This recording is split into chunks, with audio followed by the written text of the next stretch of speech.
Ketua Harian Dewan Energi Nasional atau DEN sekaligus Menteri ESDM Bahlil Lahadalia menyampaikan pemerintah tengah menyusun rancangan peraturan presiden tentang Komite Pelaksana Energi Nuklir atau KP2N. Aturan ini akan menjadi landasan untuk percepatan operasional pembangkit listrik tenaga nuklir atau PLTN yang rencananya ditargetkan pada 2032 mendatang.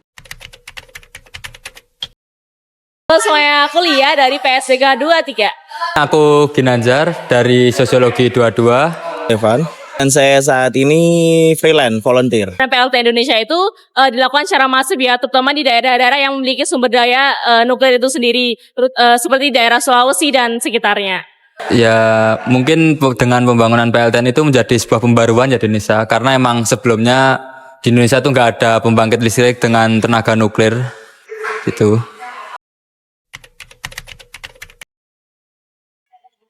Kayaknya sih belum sih. Belum ya? Ya mungkin bisa disiarkan melalui TV-TV berita.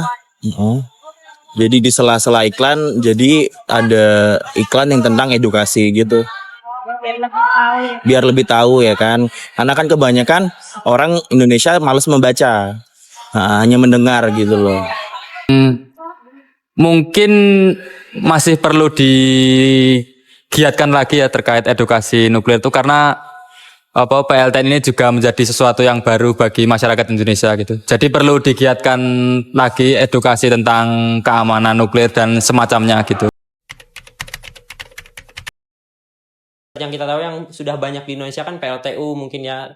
Terus atau PLTG atau mungkin PLT lainnya. Sebenarnya yang membedakan antara PLTU dengan PLTN hanya bagaimana dia menghasilkan panas. Seperti PLTU, panas yang dihasilkan dari uap, sedangkan PLTN itu panasnya dihasilkan dari adanya reaksi fisi. Nah, sisanya itu sama seperti uap panas kemudian dialirkan ke turbin tekanan tinggi, kemudian turbin menggerakkan generator dan menghasilkan listrik. Mekanismenya sama seperti PLT lainnya. Jadi untuk memenuhi kebutuhan listrik, tentunya PLTN ini akan sangat potensial. Kalau saya sendiri menanggapi tentang PLTN ini merupakan solusi bagi Indonesia untuk mencapai NZE atau Net Zero Emission, dan diharapkan PLTN ini dapat berkontribusi penuh dalam bauran energi di negara Indonesia ini. Kalau dari sudut pandang teknologi, seperti yang kita tahu kan, energi itu sebenarnya masih banyak menggunakan berbahan bakar dari fosil, yang dimana itu masih banyak banget mengemisikan gas CO2 yang berakibat pada peningkatan emisi gas rumah kaca serta pemanasan global. Tentunya ini bukan menjadi hal yang baik. Dalam perspektif teknologi juga diperlukan adanya transformasi energi dari yang tidak terbarukan menjadi terbarukan. Nah, salah satu alternatif yang dapat kita gunakan adalah energi nuklir. Kenapa? Karena energi nuklir tidak mengemisikan gas rumah kaca, atau lebih tepatnya tidak mengemisikan karbon. Energi nuklir juga masih sangat potensial untuk dikembangkan di Indonesia, karena melihat dari deposit bahan bakar nuklir di Indonesia itu masih sangat tinggi, masih sangat potensial. Dari data yang pernah saya baca, deposit uranium sebagai bahan bakar nuklir itu masih ada sekitar 90.000 ton, dan deposit bahan bakar thorium itu masih ada 140.000 ton. Mungkin kalau masalah dampak lingkungan tuh kebanyakan pembangkit listrik tidak hanya PLTN saja, itu dari waste-nya atau limbahnya. Mungkin kalau waste itu ya kita mungkin punya banyak engineer terutama di bidang pengolahan limbah itu di Indonesia yang bisa menjawab tentang limbah tadi. Mungkin kalau tantangan terberat dari lingkungan itu nggak hanya waste, tapi dari lingkungan sekitar atau dari masyarakat sekitar, bahkan seluruh masyarakat Indonesia. Karena mungkin bagi masyarakat Indonesia ini nuklir itu masih dianggap sebagai suatu energi yang berbahaya. Karena banyak contohnya seperti yang kita ketahui dari Chernobyl, itu yang paling terkenal di Ukraina atau Rusia. Itu merupakan salah satu kebocoran atau radiasi dari pembangkit listrik tenaga nuklir yang paling terkenal lah, dan radiasinya sendiri itu ya cukup berbahaya bagi manusia, dan bahkan sampai sekarang setahu saya di Chernobyl itu masih belum bersih lah dari radiasi. Di masyarakat karena seperti kita tahu nuklir itu tidak jauh-jauh dari bom. Ya istilahnya konotasinya masih terdengar negatif di telinga masyarakat lah. Mungkin itu tantangan dari pemerintah sekarang. Satu concern yang selalu muncul di nuklir itu, jadi nuklir itu problemnya menurut saya adalah public perception ya, adalah PR.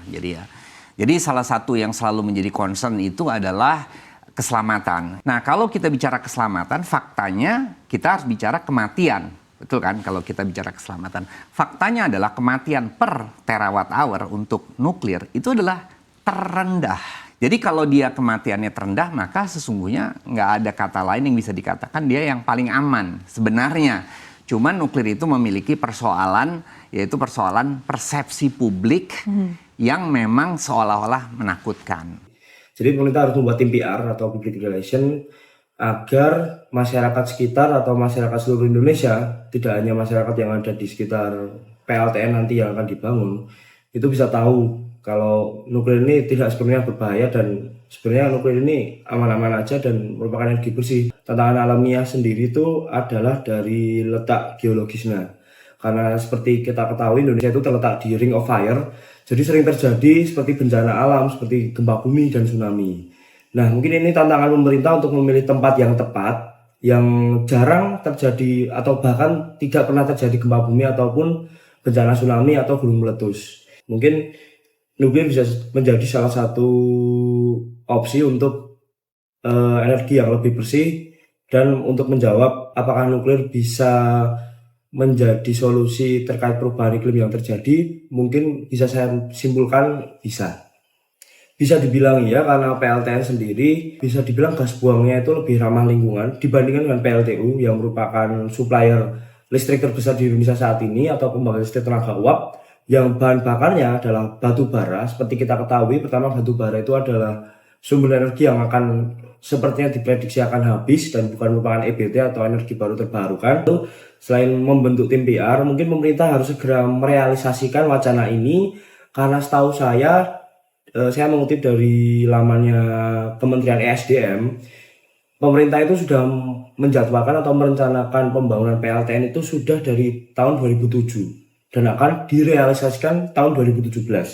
Sedangkan sekarang sudah tahun 2024, masih ada wacana-wacana baru lagi dari para pemimpin baru kita. Dan dari rencana pemerintah sendiri, tadi 2027 akan baru mulai direalisasikan, lalu di 2030 atau 2031, yang bahkan itu mundur, baru bisa mulai dioperasikan. Dan 2037 PLTN-nya sudah diproyeksikan untuk menjadi salah satu sumber energi listrik yang ada di Indonesia. Cara kita untuk meyakinkan kepada masyarakat atau mungkin melakukan sosialisasi tentang ini loh nuklir, ini loh energi masa depan yang bisa kita gunakan dengan berbagai regulasi dan teknologi keamanan nuklir yang sudah ada. Seharusnya tantangan tersebut itu masih bisa kita realisasikan dalam waktu dekat.